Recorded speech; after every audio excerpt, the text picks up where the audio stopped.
Magandang araw sa inyong lahat. Ako nga pala Sheila May D. Marcelo.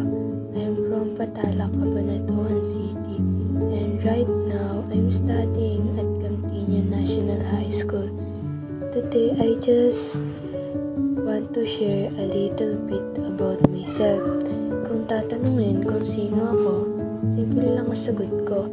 I just an ordinary student. And my hobbies is listen to music or play on online games.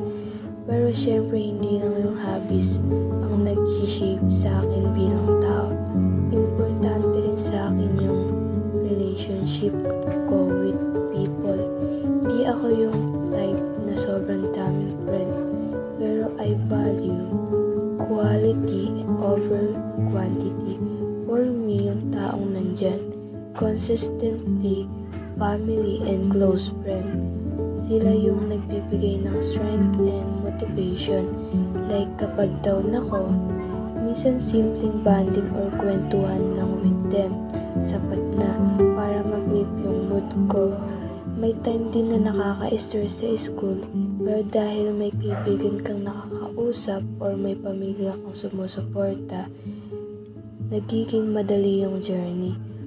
I think lahat tayo may ganitong circle na nagbibigay ng sense of belonging, and I'm really grateful for that.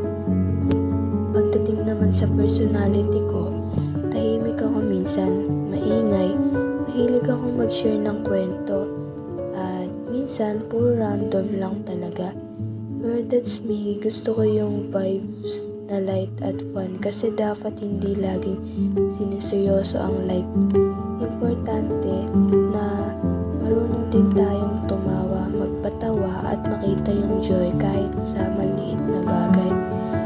At syempre part din yun ng journey ko, yung dream na goal ko as a student. I know marami pa akong dapat matutunan.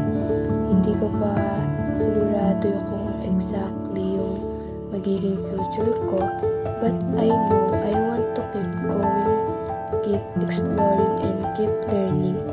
Important sa akin na someday, yung ginagawa ko ngayon, I will lead me to something I would be proud of. Kaya kahit may challenge, I try to remind myself na every effort counts. So ayun lang, thank you sa inyong pakikinig.